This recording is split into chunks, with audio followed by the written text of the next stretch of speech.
Si no, les pido que cuenten. ¿Quiénes fueron? Bueno, muy bien. ¿Otra comisión? ¿Alguien quiere comentar qué les pareció? Si lo recomiendan, si irían otra vez. Me gustó mucho. Me parece muy interesante escuchar los casos y aparte como que las preguntas que se iban dando como que iban como reabriendo el caso y que inclusive surgían cosas que quizás no están escritas para preguntarnos. Sí. Me gustó mucho, fue mi primer Ateneo Bingo y creo que volvería a otros, inclusive si fue un sábado, pero bueno, fue como el horario fue un poco matador. Por eso cortar el sábado. Ay, pero ahora a las 3 de la tarde, chicos, vamos 2:30 parcial. Prepárense. Ese horario es matador. 11 de la mañana. ¿Pero está bien? 11 de la mañana un sábado. Muy temprano. Bueno. ¿Alguien más que quiera comentar qué le pareció?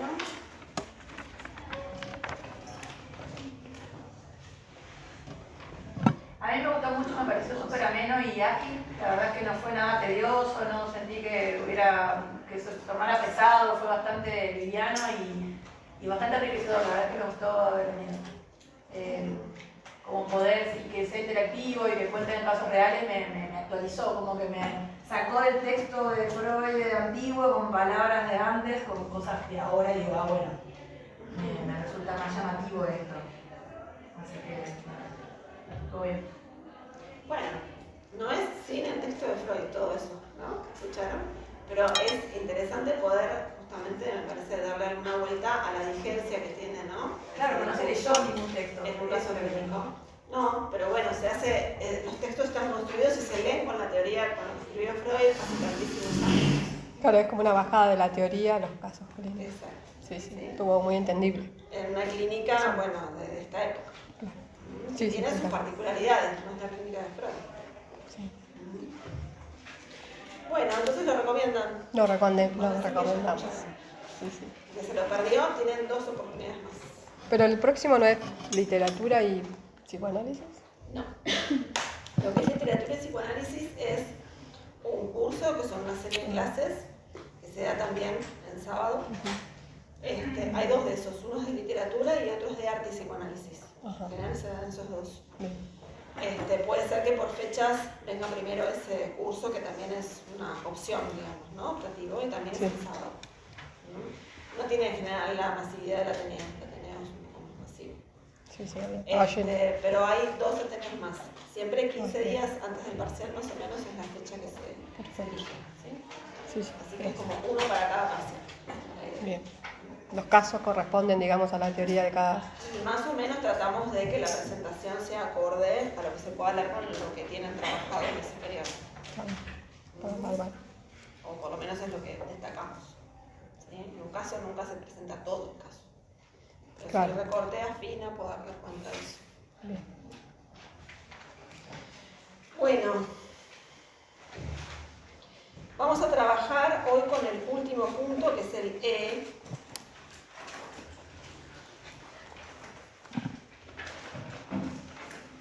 Retomando algunas cuestiones que venimos planteando, sobre todo que se plantearon la vez pasada, y cerrando lo que es el funcionamiento, lo que es el funcionamiento del aparato psíquico y el esquema del aparato psíquico que Freud nos presenta en la primera parte, ¿sí? de la interpretación de los sueños. Con esto terminamos todo lo que hay que trabajar, así que la vez que viene nos toca repaso. La idea es que en el repaso puedan traer preguntas, ¿sí? Si son preguntas de texto, siempre les pido, digamos, de algún párrafo, me refiero, ¿no? Que tengan el texto sobre el que están preguntando, ¿sí? Y puedan leer de dónde viene esa pregunta, ¿no? Si es por algo escrito, puntualmente en la letra de Freud. Si no, bueno, preguntas más conceptuales, o las que se les ocurran hacer, son bienvenidas para el repaso. Vamos a trabajar seguramente con las guías de lectura, así que tráiganlas, ¿sí? Y bueno, hablaremos de las preguntas que tengan acerca de la modalidad del parcial y del contenido. Si igual me queda tiempo, podemos tomar algunas. Bueno, retomo un poquito lo que trabajamos la vez pasada, sobre todo desde lo que proponemos en términos de deseo como deseo inconsciente, de que a través de la experiencia de satisfacción dimos cuenta que se trata siempre de una atención que yo nombré como irreductible.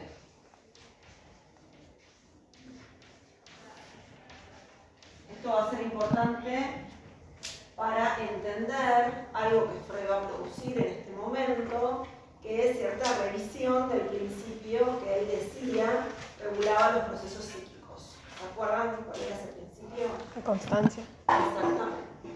El principio de constancia.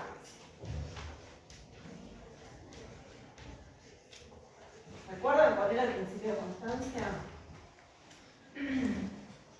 Mantener el aparato lo más regulado posible. Va la energía del aparato. Lo más regulado, pero regulado ¿cómo? Equilibrado. En equilibrio, ¿sí? Siempre en menos, ¿no? Lo más bajo posible y constante, equilibrado, ¿no? Vemos que la constancia habla de equilibrio, podemos, como para caracterizarlo, ¿no? Homeostasis.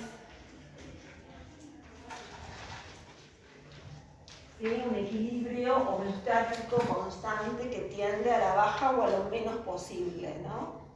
Ahora yo les pregunto, si digo que el deseo inconsciente es una tensión irreductible, si dijimos que el funcionamiento del aparato es justamente un funcionamiento deseante, ¿no? Decíamos que a nivel primario, primero el aparato lo único que puede hacer es desear, ¿sí? Parece que lo homeostático, el equilibrio, la constancia puede sostenerse si pensamos el aparato en términos de un funcionamiento que está en tensión constante. No. Definitivamente no, mayúscula. No. No. Ciertamente, hablar del deseo inconsciente va a implicar romper con la constancia como principio. ¿Sí? Hay una ruptura. Freud no va a decir que hay una ruptura, él no va a decir rompo con esto, ¿sí? Pero va a formular otro principio. Ese otro principio es el principio del placer. El principio del placer es su par, principio de realidad. Lo vamos a ubicar porque es su par, pero digamos más bien el principio del placer, ¿sí? No, porque pongo el énfasis en eso. Va a ser el principio regulador de los procesos psíquicos desde ahora hasta 1920. ¿Sí? Ahí va a haber una nueva reformulación de la que no vamos a hablar ahora, ¿sí? Por lo pronto hay que introducir esta. El principio del placer rompe con la constancia, pero no va a decir que rompe con la constancia, va a decir que el principio del placer es un derivado del principio de constancia, pero nada más lo dice para quedar bien. ¿Sí? No es así, es una ruptura, él lo sabe, solo que no puede explicitarlo, ¿sí? Y él lo sabe porque lo enuncia, lo dice sin decirlo, porque lo que está diciendo es que el deseo supone una tensión irreductible, no hay constancia que se banque una tensión irreductible, ¿sí? Está rompiendo con eso, está anunciando otro principio, distinto, del que vamos a hablar en un ratito, ¿sí? Entonces, para ir armando la clase, más allá de esto que vamos a trabajar en un ratito, lo voy a publicar hacia el final, vamos a armar una especie de cuadro que nos permita oponer los dos modos de funcionamiento del aparato. Cuando el aparato ya está, a ver, dijimos un montón de veces, no se constituye de un día para el otro, ¿sí? Sino que hay un tiempo, ¿sí? En la constitución del aparato. En ese tiempo hay un tiempo en el que el aparato funciona como el aparato funciona primero, ¿sí? Entonces el aparato primariamente primero funciona de un modo, luego este funcionamiento se va a modificar a partir de que se agrega otro modo de funcionamiento hasta que finalmente tenemos un aparato dividido en sistemas, ¿sí? Eso no se da desde el vamos, esa división entre sistemas y la diferencia de funcionamiento entre una y otra, ¿sí? Sino que ocurre a partir de cierto momento de la constitución del aparato, ¿sí? Entonces vamos a tener un modo primario o primero de funcionamiento del aparato que se va a llamar justamente proceso primario.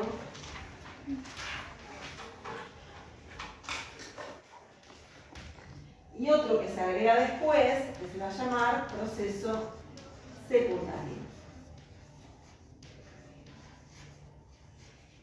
El proceso primario va a ser propio del sistema inconsciente y el proceso secundario va a ser propio del sistema preconsciente consciente.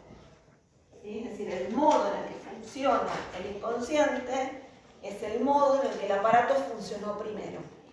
¿Sí? De ahí primario. El modo en el que funciona el preconsciente es el modo de funcionamiento del aparato que se agrega después. ¿Por qué se tiene que agregar otro modo de funcionamiento? Porque este primario es incompatible con la vida. A nivel primario, lo único que el aparato puede hacer, siendo un aparato de huellas, es desear. ¿Se acuerdan? Regresivamente se reviste la huella y se desea o alucina. ¿Sí? Así no se puede vivir. Nos morimos de hambre. Profe, ¿qué era alucinar, digamos, en la... Desear. Desear nada. Reinvestir la huella. En la ¿Sí? experiencia de satisfacción también. Es lo mismo Sí. pensado en la experiencia de satisfacción o en el funcionamiento del aparato. ¿Sí? La experiencia de satisfacción da cuenta del origen, de la primera vez que. Claro. Pero así va a funcionar el aparato. Como volver a desearlo. ¿Sí? Entonces, a nivel de las huellas, ¿se acuerdan? Lo que se puede producir respecto de la experiencia es lo que Freud llama una identidad perceptiva con la huella. Nunca se alcanza la percepción, porque este aparato conserva huellas, no percepciones. Si hay huellas no tenemos percepción. Entonces, alcanzamos una identidad perceptiva con la huella, esto es igual a alucinar la huella, es igual a desear. ¿Sí? ¿Se acuerdan? Lo repito, lo dije la vez pasada. El deseo es una moción, una tensión, una fuerza que pretende, intenta producir nuevamente la percepción, pero alcanza a la identidad perceptiva, no a la percepción. Entonces hay una diferencia entre lo que busca y lo que encuentra, que tendrá esa tensión que define el deseo como deseo inconsciente. Entonces el deseo es la moción, la realización de deseo es el reinvestimiento de la huella. ¿Sí? Entonces, a nivel primario, es decir, en el sistema inconsciente, luego que ya se diferencia entre consciente, lo único que este aparato puede hacer es esto, desear. Y claramente, si le ponemos la torta y no lo voy a buscar en la heladera, me moriré de hambre. ¿Sí? Esto es incompatible con la vida. La identidad perceptiva es la huella. Es la identidad perceptiva con la huella, de la satisfacción primera en todo caso. ¿Sí? La huella que dejó la percepción. ¿Y a eso se le llama identidad perceptiva? Sí. Ok. Entonces, lo único que puedo hacer es esto, me morí de hambre, como decía yo. No hay aparato que pueda funcionar, sobrevivir, únicamente funcionando bajo el modo primario. Pero así funciona primero. Y así va a funcionar el sistema inconsciente. Y por eso cuando soñamos, o hay un síntoma, o hay un lapsus, nos referimos a este modo de funcionamiento. ¿Sí? Las formaciones del inconsciente, el sueño, en particular, porque además está hecho de imágenes, son un testimonio de cómo el aparato funcionó primero. ¿Sí? Una vía regia de acceso a eso, ¿sí? Que es el sistema inconsciente. Pero como digo, así no sobrevivimos. Tiene que agregarse un segundo modo de funcionamiento o proceso. Después, no desde el vamos, se agrega después. Cuando se agrega este proceso secundario, lo que va a pasar es que el primario se va a ver modificado de alguna manera. Lo que le va a pasar al primario es que se va a inhibir, ¿sí? Se va a demorar, va a imponer rodeos que antes no estaban en el proceso secundario. Entonces, la regresión, respecto de esa emoción que intenta producir la percepción, la regresión se detiene antes. ¿Sí? Entonces se detenía, ¿se acuerdan? En la imagen médica, en el pensar. Entonces, en lugar de alcanzar una identidad perceptiva, lo que alcanzo con la huella es apenas una identidad de pensamiento. ¿Sí? Dicho sencillo, en vez de alucinar o, en todo caso, soñar porque estoy durmiendo, que como torta, pienso en la torta que está en la heladera. ¿Sí? Una vez que yo ubiqué en mi pensar, ¿sí? Esa palabrita torta, esa representación torta, vía examen de realidad, se puede ubicar una correspondencia entre la huella en el pensar, el recuerdo de la torta, y la torta que efectivamente está en la realidad concreta de mi heladera. ¿Sí? Entonces, allá de esa correspondencia, abierta la motilidad porque no estoy durmiendo, voy a la heladera y como la torta. ¿Se entiende? ¿Qué dice ahí abajo, profe? Acá. Abajo, sí. Vía examen de realidad. Gracias. ¿Sí? Se ubica una correspondencia entre el pensar y el objeto en la realidad.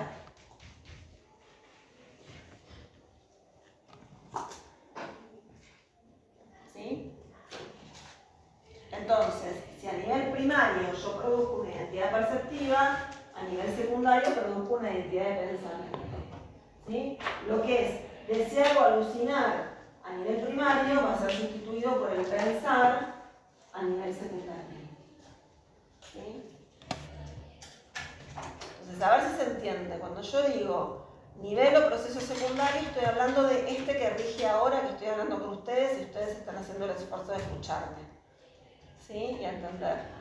¿Está bien? Acá no estamos alucinando, soñando, estamos pensando. ¿Sí? Entonces, siempre que estamos despiertos, el aparato ya tiene los sistemas diferenciados, está constituido. ¿Sí? El proceso secundario va a dominar por encima del primario. ¿Sí? Y lo va a modificar, a detener, a regular. ¿Sí? O sea, la vigilia opera el proceso secundario. En la vigilia opera el proceso secundario. Absolutamente. Sí. El primario se va a entrometer, porque vos podés tener un lapsus. ¿Sí? Pero lo que domina es el primario. Siempre hay un juego de fuerzas entre uno y otro, la censura está de por medio, entonces va a resistir a que pase e irrumpa. ¿Sí? Pero a veces, bueno, vaya, rompe igual. ¿Sí? Entonces estoy tratando de armar como una especie de cuadro comparativo, ¿sí? De cómo funciona un proceso y otro, lo que implica la legalidad, vamos a decir así, el modo de funcionamiento de un sistema y otro. ¿Sí? Algo de lo que venimos hablando hace mucho tiempo. ¿Sí? Vengo hablando de cómo el inconsciente trata las palabras de un modo distinto de cómo lo hace el preconsciente, por ejemplo. Bueno, ahora lo estamos formalizando en términos de proceso primario y proceso secundario. ¿Está bien? Detener. ¿Sí? No deja que vaya tan atrás.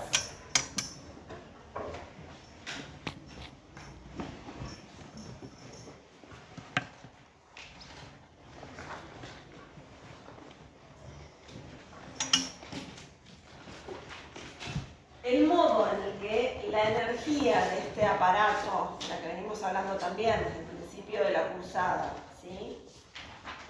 Funciona a nivel primario y a nivel secundario es diferente. ¿Sí? Eso es algo que en realidad ustedes ya saben, porque lo hemos hablado cuando hablamos de las cerezas. ¿Sí? ¿Se acuerdan? ¿Cómo olvidarlas? Solo que esto no estaba dicho por Freud de esta manera, ¿sí? Que es la que vamos a aprender ahora. Entonces, de nuevo, la energía a nivel primario,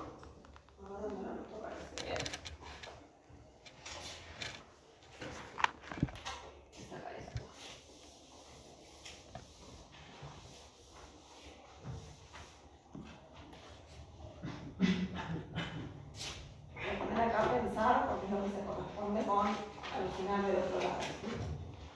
La energía a nivel del proceso primario, Freud dice que es libre. También dice libremente móvil.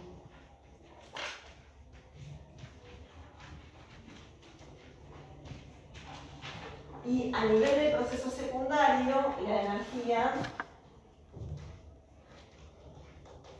dice que es ligada, otro modo de decirlo es quiescente. Palabra difícil, si la hay, pueden olvidar. Eso es lo que dice Freud. Yo voy a intentar explicarlo, ¿sí? Porque si no, nos quedamos con la energía, parece que es una corriente 220, ¿sí? No se trata de eso. Sino se trata de cómo la palabra funciona en uno y en otro campo, ¿sí? Sistema. Hablar acá de libre y de ligado es una complicación para mí. Nos va a traer complicaciones más adelante. Así que, más allá de cómo lo dice Freud, yo se lo voy a decir de esta manera. Lo venimos diciendo así. La energía que habita este sistema, ¿sí? Es una energía que todavía no se entiende muy bien de dónde viene ni a qué se refiere, lo estamos como construyendo y nos faltan todavía elementos conceptuales, pero Freud a esa energía la ubica en relación al vivencial sexual. Hay algo que proviene del cuerpo que porta este aparato. ¿Sí? Ahí tenemos como, vamos a ponerlo por ahora entre paréntesis, alguna intuición, ¿sí? De qué se trata esta energía. Sabemos también que esa energía está recorriendo las representaciones, ¿sí? Que se desplaza por las representaciones. ¿Sí? ¿Se acuerdan según la hipótesis auxiliar? Estoy haciendo repaso. Es una energía que puede aumentar, que puede disminuir, pero sobre todo que es móvil. ¿Sí? Por eso que existe la defensa. ¿Sí? Porque la defensa propone justamente una movilidad de esta energía de una representación a la otra. Cuando hablamos de la defensa, esta energía la nombramos afecto. ¿Sí? ¿Estamos de acuerdo? Bueno. Entonces, estamos hablando de esa energía, cuando hablamos de la energía libre o de la energía ligada, ¿sí? Estamos hablando de esta misma energía.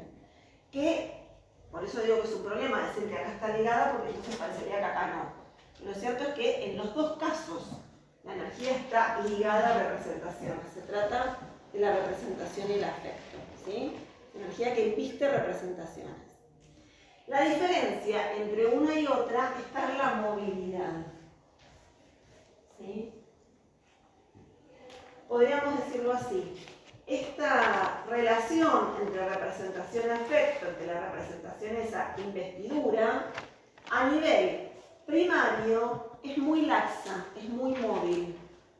¿Sí? Hay mucha movilidad. Tanta movilidad que justamente se producen desplazamientos y condensaciones. Son los modos de trabajo del inconsciente. ¿Sí? En cambio, a nivel secundario, esa movilidad está reducida a su mínima expresión, prácticamente no hay.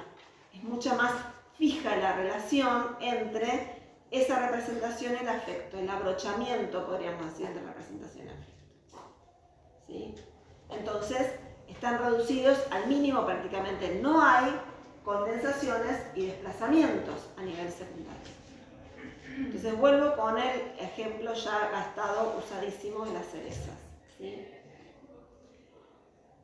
A nivel secundario, cerezas son cerezas y listo.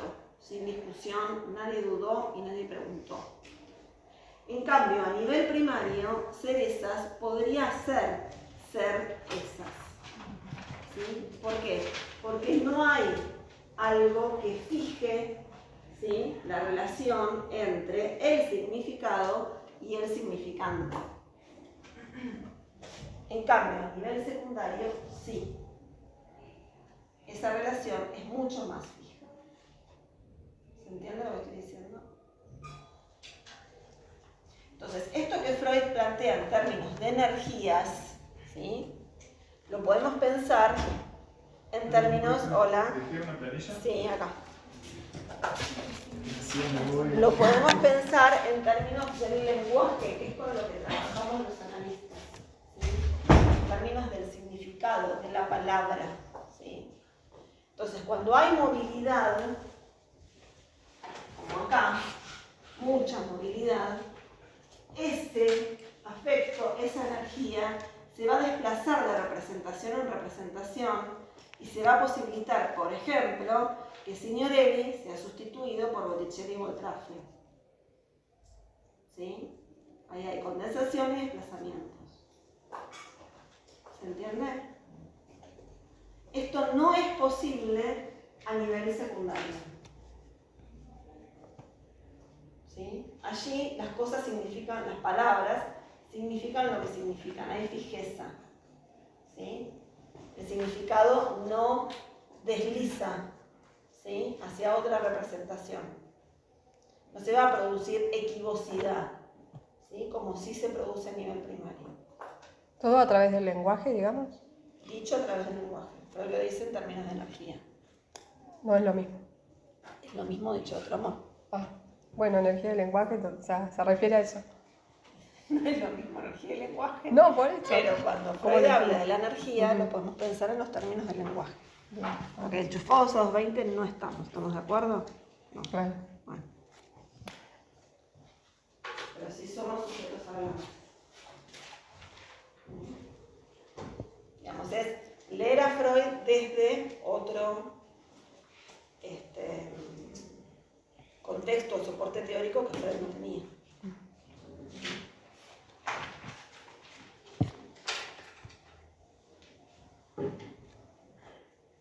Entonces, volviendo. Dicho en términos freudianos, en el proceso secundario la energía se encuentra ligada o quiescente, ¿sí? En el proceso primario la energía se encuentra libre o libremente móvil, ¿sí? Esto mismo lo podemos traducir en términos de más movilidad y mucha menos movilidad, ¿sí?, de esa energía, que da lugar a condensación y desplazamiento como posibilidad a nivel primario y no a nivel secundario. Relación arbitraria entre significado y significante en el primario. La relación entre significado y significante siempre es arbitraria, ¿sí? Lo que pasa es que a nivel secundario hay fijeza. Ok, ya está establecido, digamos, claro. Exactamente. Bien. En cambio, a nivel secundario, podríamos decir, lo que prevalece es el valor significante de la palabra. ¿Sí? Podría significar cualquier cosa, porque justamente hay movilidad. Bien. También pasa porque hay deseo. O sea, el primer ejemplo que diste, de cerezas, porque está el deseo y en el primario no. Está muy bien, a veces. Porque pasa que para explicar eso me hace falta como un montón. Pero sí. Sí.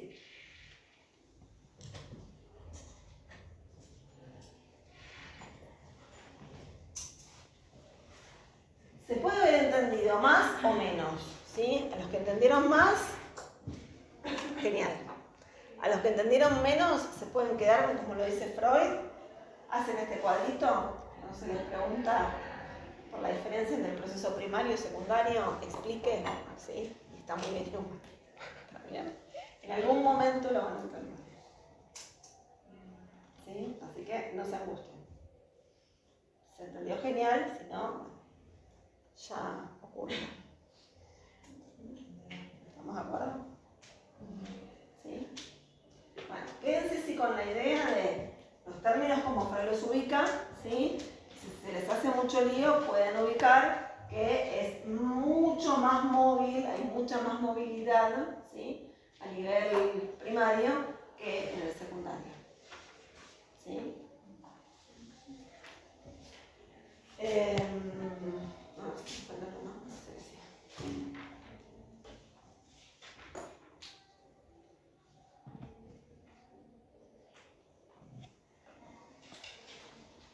Ahí más o menos estamos, vamos a entrar con el principio del placer.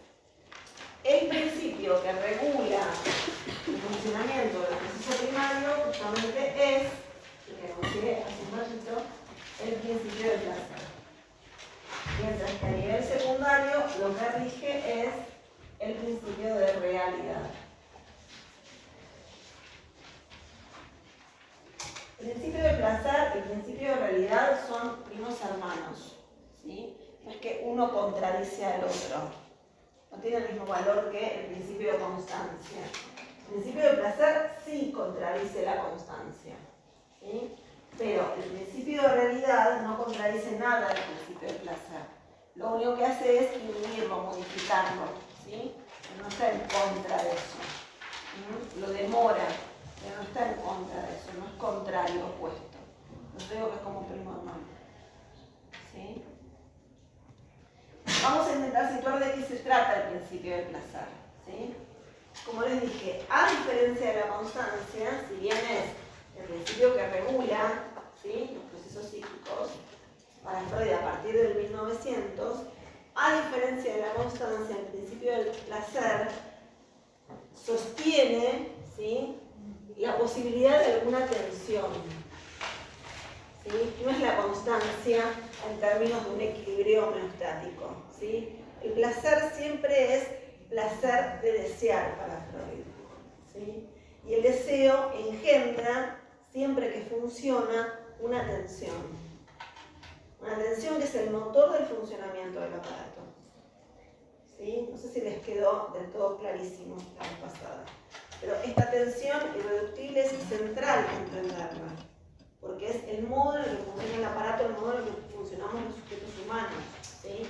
Si no hay tensión, no hay deseo, no hay vida, ¿sí? Es igual a cero. La tensión es lo que nos hace levantarnos a la mañana, ¿sí? Dicho muy sencillamente. Y lo que hace en términos de este sistema es que ese tema funcione y siga funcionando, y siga funcionando, y siga funcionando, ¿sí? Y no se apaga nunca. ¿Cómo que lo pone en loop? ¿Eh? ¿Cómo que lo hace estar en loop? No necesariamente el loop, ¿sí? Porque el loop me parece que habla como una reiteración sobre lo mismo, ¿no? Si querés, ¿no? Me parece que hay como para pensarlo como loop, hay como variaciones, ¿sí?, en esa vuelta, ¿no? Pero sí, lo que hay es un continuo, ¿sí? No es que es el continuo, porque el loop me parece que suponerlo como de lo idéntico, ¿no? Pero de cada vez lo idéntico de nuevo, ¿no? Justamente lo que no hay en el cada vez es identidad.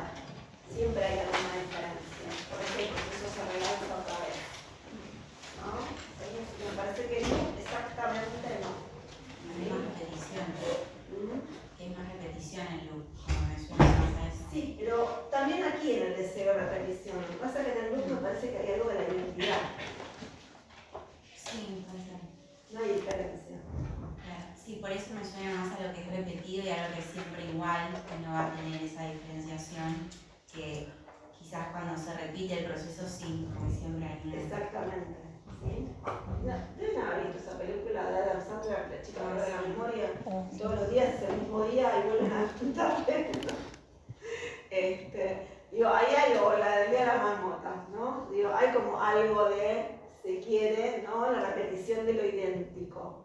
Pero en el ser humano, si bien la repetición nos comanda, nunca se trata de la repetición de lo idéntico, porque no alcanzamos lo idéntico. Lo idéntico sería renovar la percepción, ¿sí? Aunque vayamos 2 veces al mismo lugar, intentemos reproducir exactamente las coordenadas de la primera vez, nunca la segunda va a ser igual a la primera, ¿sí? Pero en cada repetición hay alguna diferencia. Y eso relanza el movimiento, ¿sí?, justamente, ¿sí? Entonces, la idea del continuo, del que nunca se apaga, puede ser, pero no la del idéntico. ¿Sí? Entonces decía que el principio del placer sí concibe la tensión, incluye una tensión que la constancia no incluye, ¿sí? Por eso Freud tiene que producir un principio propio, ¿sí?, inventado por él, porque el que existe, y ya lo preexiste a Freud, digamos, estaba desde antes de que él hablara de estas cosas, no logra representar lo que Freud quiere decir, ¿sí? Y no es cualquier cosa, es esencial lo que está diciendo Freud, porque eso define el modo en el que este aparato funciona, ¿sí?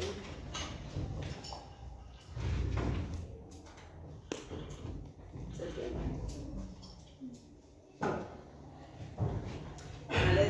voy por el principio de realidad. ¿Qué pasa? El principio de realidad no contradice al principio del placer, simplemente lo demora, ¿sí? Hace que haya que hacer ciertos rodeos, ¿sí? ¿Cuáles son esos rodeos? Es el rodeo por el objeto en la realidad, precisamente, ¿sí? El principio de realidad es el que nos permite producir eso que Freud llama examen de realidad, ¿sí?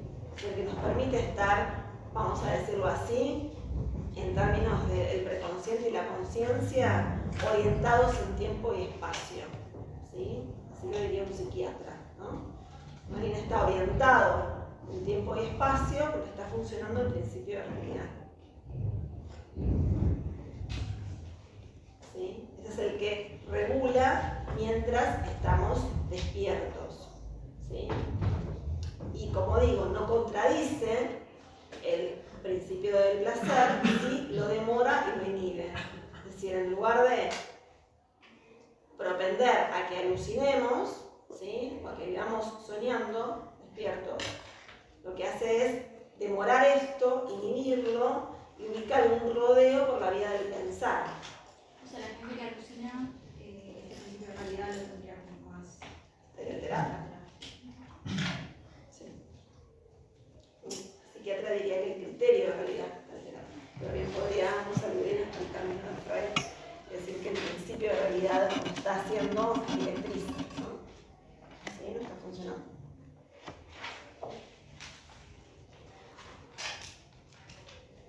Entonces, principio de placer y principio de realidad, a veces incluso Freud dice principio de placer-displacer, ¿sí? Para hablar del principio del placer, porque el placer siempre es placer para un sistema y displacer para el otro, ¿no? La vida psíquica está dividida en dos sistemas, ¿no? Pero uno y otro son pares, ¿sí? Uno no contradice al otro, ¿sí? Si se trata de seguir armando este cuadrito, el principio del placer nos queda al lado del proceso primario y el principio de realidad nos queda al lado del proceso secundario. ¿Sí?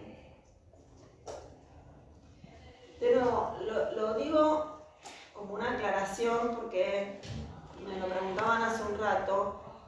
Si bien yo estoy haciendo un cuadrito y estoy diciendo esto va por acá y esto pertenece allá, esto es sincrónico, digamos, ¿no? El psiquismo supone estos dos sistemas funcionando al mismo tiempo, en una sincronía. No es que uno funciona ahora, se apaga y funciona el otro, ¿sí? En esa sincronía hay uno que domina, ¿sí? Por encima del otro, lo que está allí ocurriendo, ¿está bien?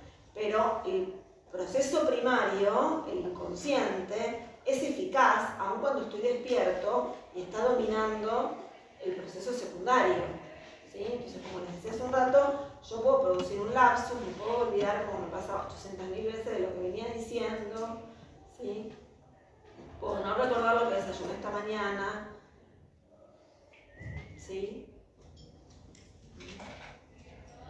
Entonces esto hay que pensarlo, lo hago en un cuadro y oponemos cuestiones, pero más allá de eso, esto funciona todo junto, ¿sí? Todo el tiempo, en una dinámica de fuerzas, ¿sí? El inconsciente siempre insiste, ¿sí? Siempre pretende algún orden de expresión. Lo que pasa es que, bueno, la censura está alerta y no lo deja, ¿sí?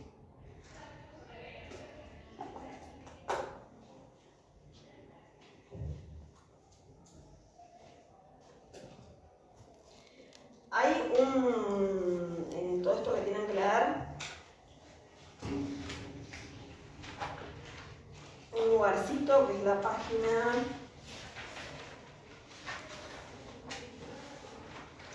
583, donde Freud dice, resumamos, lo leen, ¿sí?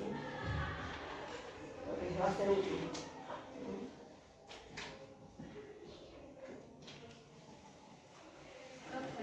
El principio de placer sería esa búsqueda de placer constante. Placer no hay que entenderlo en términos de el bienestar, algo bonito, algo feo, sino siempre en términos de la descarga, ¿sí? A diferencia del displacer que tiene que ver con el incremento. ¿Está bien? Bueno, lo que indica el principio del placer, a diferencia de la la constancia es que esa descarga nunca va a ser igual a cero. ¿Sí? Nunca va a tender a lo menos posible. ¿Sí? Porque hay una tensión que se llama deseo. ¿Está bien? Una pregunta, como para ejemplificar. Por ejemplo, esto de la búsqueda constante de la descarga, sería, por ejemplo, si yo busco constantemente descargar estrés. No me refiero a eso. No necesariamente. ¿Sí? La descarga tiene que ver con la tramitación psíquica. En este aparato la descarga se produce en el terreno de las huellas. ¿Sí? La descarga es, tramitar psíquicamente es el curso asociativo, ¿sí? Que se produce respecto de algo. Eso vale como descarga para Freud. Si yo busco hacer una descarga mediante un recuerdo que a mí en su momento me hizo como descargar, ¿eso sería? No, porque lo estás entendiendo como, no sé, como el sentido común, ¿sí? La palabra incluso de la época, ¿sí? Digamos, la descarga no es agarrar una pelotita y la descarga que se refiere a eso, ¿sí? Sí habla del placer de la descarga. Y la descarga tiene que ver con la tramitación psíquica, ¿sí? Siempre que no hay descarga, no hay tramitación psíquica, el sistema tiene que regularse y que produce los síntomas. ¿Sí? En ese sentido, tenés que tener una descarga. ¿Sí? Cuando está imposibilitada, o al contrario, la descarga posibilitada, la tramitación psíquica. ¿Sí? Entonces, la descarga para Freud es hablar, ¿sí? Con una lista. Profe, perdón, la transición psíquica que usted dice es esta energía móvil que se ¿Era la que dijiste? La transición psíquica, ¿qué Transición psíquica. Tramitación La psíquica. tramitación psíquica es esta energía que Es esta energía que recorre representaciones. ¿Sí? Para Freud, hablar es equivalente a la descarga. ¿Sí? De hecho, diseña un procedimiento que tiene que ver con la cura por la vía del hablar. La cura, ¿no? Sí, Exactamente, ¿no? La cura por la palabra. ¿Sí? Entonces, ¿por qué eso sería descargar? Porque propende a una tramitación psíquica. Es decir, todo eso que la defensa hizo, donde produjo desconexión entre asociaciones de un síntoma, hablando, ¿sí? En las ocurrencias, que son la asociación libre, vía la intervención del analista que escuche y descifra, ¿sí? Algo de eso, se vuelven a producir esas conexiones, se desanda el camino de la defensa. ¿Sí? Entonces, eso para Freud es descargar. Tramitar. ¿Sí?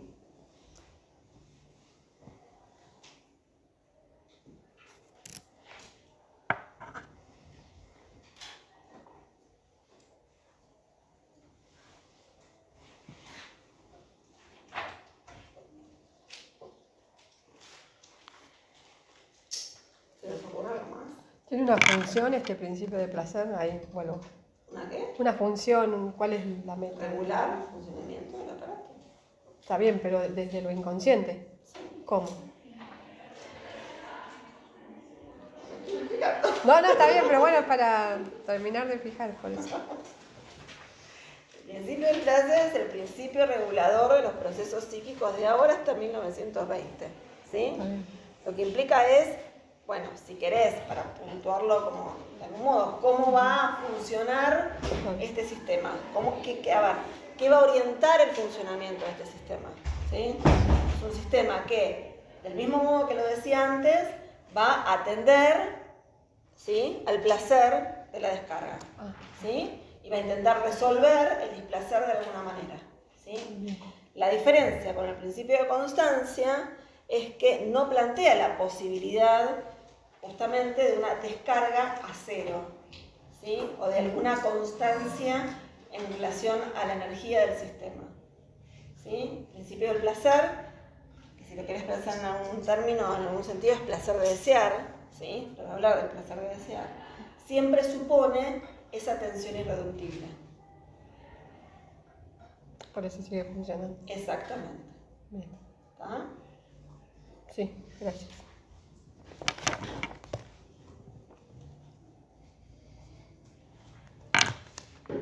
Hay un parrafito que quiero como dejar leído para que sigan sin entender.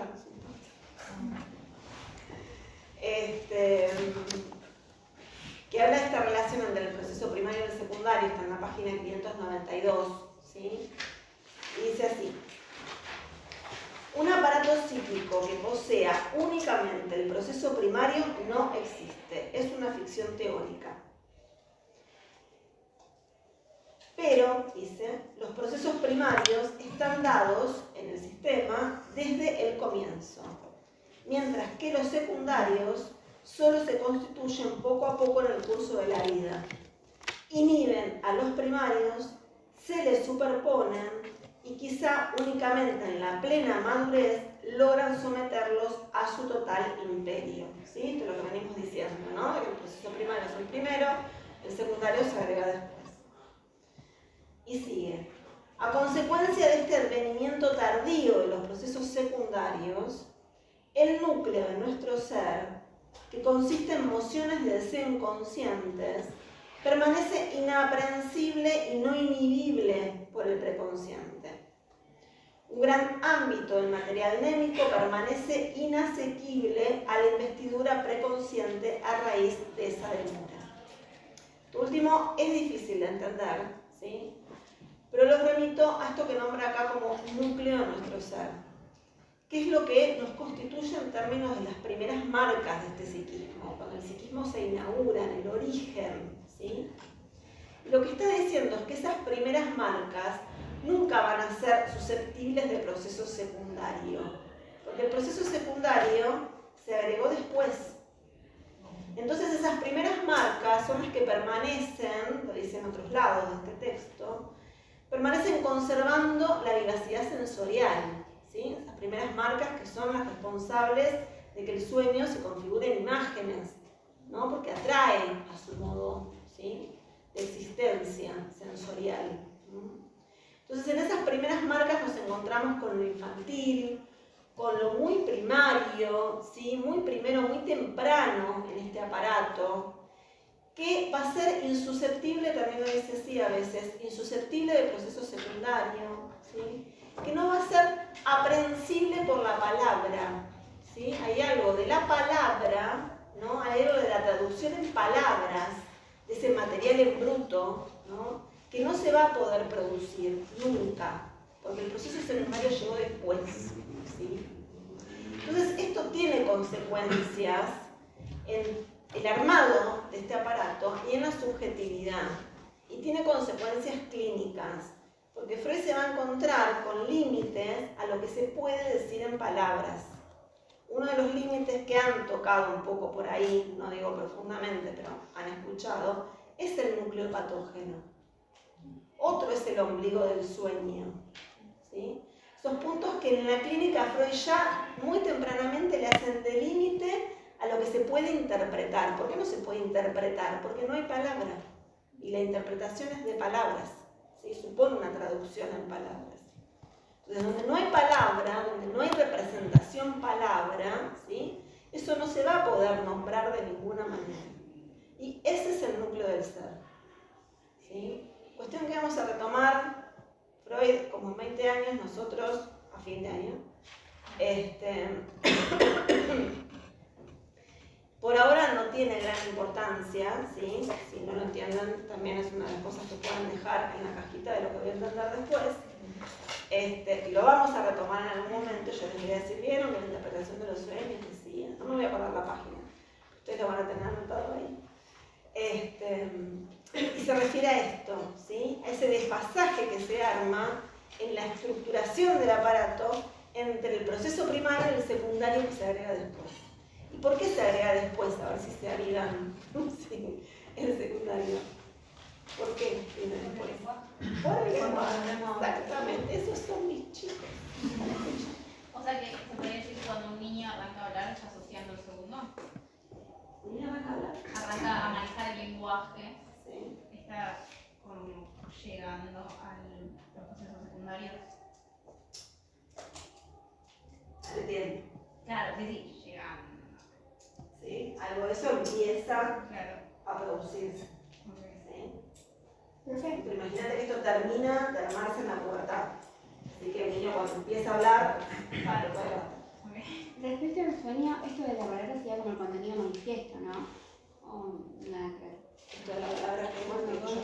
Claro, lenguaje, que es donde ahí se predomina el preconsciente, Sí. ese contenido manifiesto respecto al sueño. Digo. Sí, totalmente. Es lo que uno tiene. Digamos, el relato del Claro, sueño, lo que uno tiene. ¿sí? El contenido manifiesto supone el proceso secundario. Claro, sí. ¿Eso es la pregunta? Sí. Ok. En cambio, el sueño, ¿sí? Que en realidad cuando usted despertaste ya se perdió, ¿sí? Por lo que es el relato, es proceso primario. ¿Sí? Una vez que vos te despertaste ya empieza a regir el proceso secundario. Justamente por eso te olvidas enseguida del sueño. Es donde haces la elaboración secundaria que la haces como una cosa racional. Exacto. De lo que te acordás, digamos. Y de nuevo haces lo inverso a lo que hizo el sueño. Claro. Lo que era imagen, intentas traducirlo en palabras. Claro, sí. ¿Sí?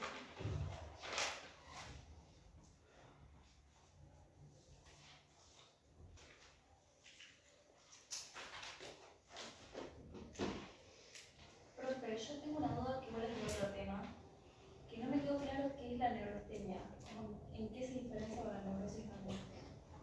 ¿Por qué no se la preguntas acá?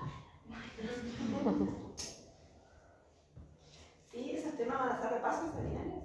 Sí. Bueno, esos temas para repasar seminarios. ¿Sí? Supongo que lo van a hacer la clase que viene, así que si todavía tenés la duda, traerla a la clase que viene. ¿Sí? Y si no, daría que ser. Igual, no te vuelvas loco. Porque no es que se pregunta por la especificidad de la neurastenia o de la neurosis de angustia y intentar que ustedes puedan como dar cuenta una y otra, sino más bien de lo que implican las neurosis actuales, ¿sí? Como gran cuadro. Eso sí, tenés que poder oponerlo a las neuropsicosis de defensa, ¿sí? Pero no tanto la distinción entre neurastenia y neurosis de angustia. Es como ya más psicopatológico.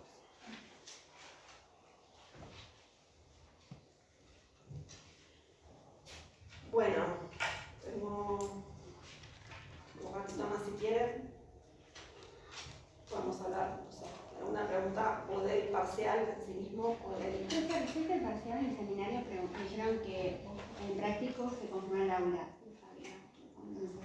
No las mandaron todavía. Ah, no, ok. Porque nos dijeron lo de 2:30, creo que se nos dijo Paola. Sí, 2:30 el sábado, pero todavía no nos mandan las aulas. A ustedes se las van a mandar por mail igual. La semana que viene tendrían que estar.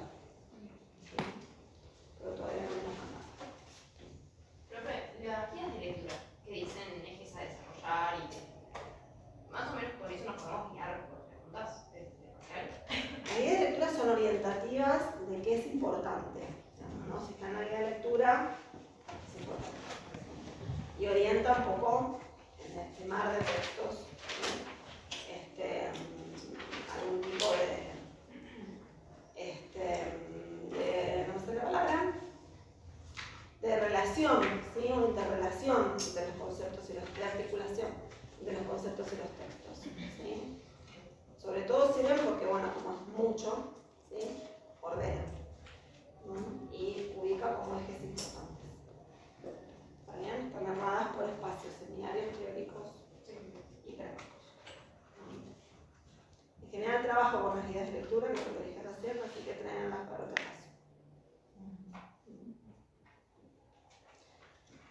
El parcial son 4 preguntas, ¿saben?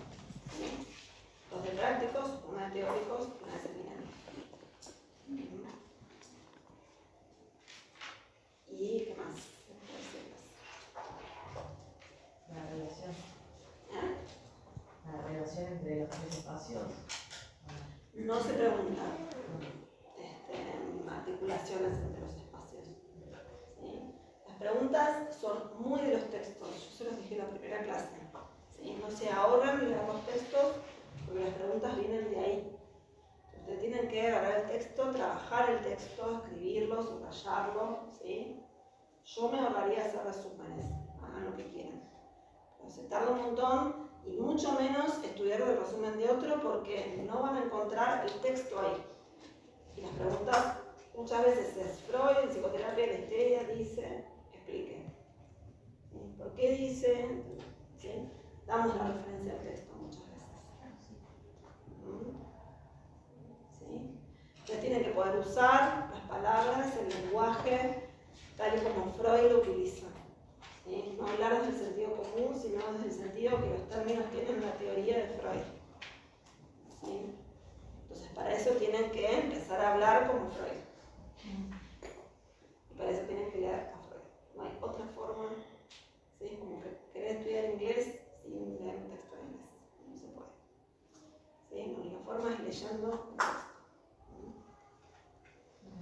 Y la otra sugerencia que les puedo dar es medio primaria, pero por lo menos por los dos la doy, es que lean bien las preguntas. Porque la pregunta hay que contestarla por lo que se pregunta, no por lo que ustedes saben.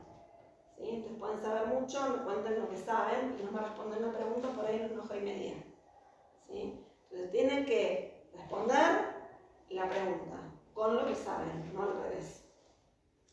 ¿Se entiende? Entonces, parece que es sencillo, pero a veces se me van por las ramas. Y terminan no respondiendo lo que les estamos preguntando. ¿Sí? Así que tómense el trabajo de chequear, si tienen tiempo, leyendo su respuesta, si ellos están respondiendo lo que se está preguntando. Si tienen dudas sobre lo que están preguntando, se paran y me preguntan. Yo contesto preguntas. ¿Sí? En general, todos los que estamos ahí, vamos a hacer varios, si es una aula grande con varias comisiones, contestamos preguntas. Así que se paran y preguntan. ¿Sí? No se les ocurra hacer parcial en lápiz, por las dudas. ¿Sí? Porque no se puede entregar en lápiz, jamás van a llegar a pasarlo. ¿Sí? Aparte es una estupidez. Somos grandes, usan lapicera, se equivocan, tachan, punto aparte. ¿Está bien? Y letra clara. El que sabe que tiene una letra atravesada, se esfuerza a escribir en imprenta, no sé, se las arreglan. Pero la letra tiene que ser legible. ¿Sí? Ahí voy a decir una más. Si usan cuadraditos, esos de las hojas de matemática, que no deberían, porque esto es lengua, dejen un cuadradito. Dale, me escriben un cuadradito de arriba abajo, es imposible leer eso. ¿Sí?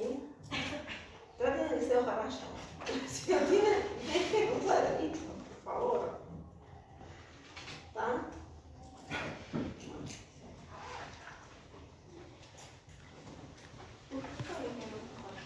Sí.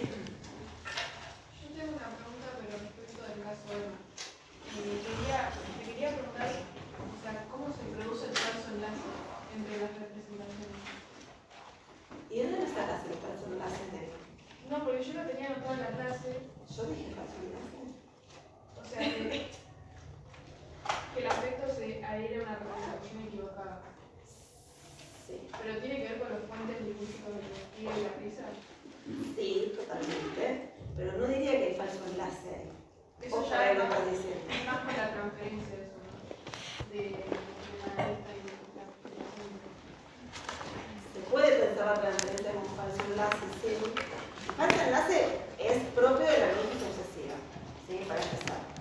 Y supone eso, ¿no? Que el afecto se desplazó con la representación que no es la de origen. Y entonces lo que está haciendo con esa representación es prestarle una intensidad que esa representación no tiene, ¿sí? Eso es propio del mecanismo de la neurosis obsesiva. ¿Vean? Bueno, exactamente.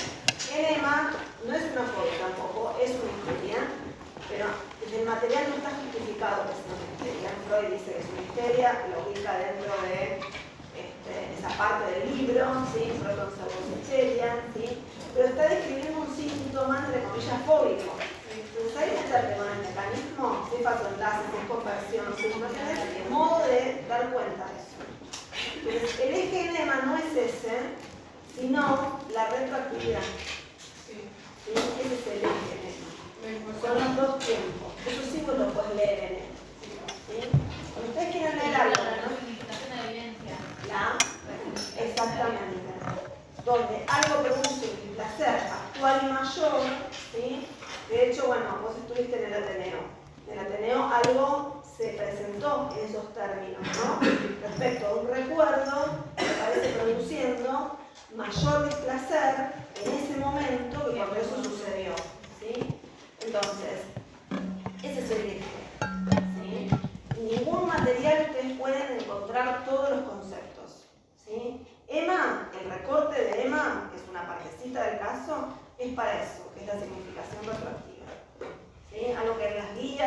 programa aparece como 2 tiempos del trabajo.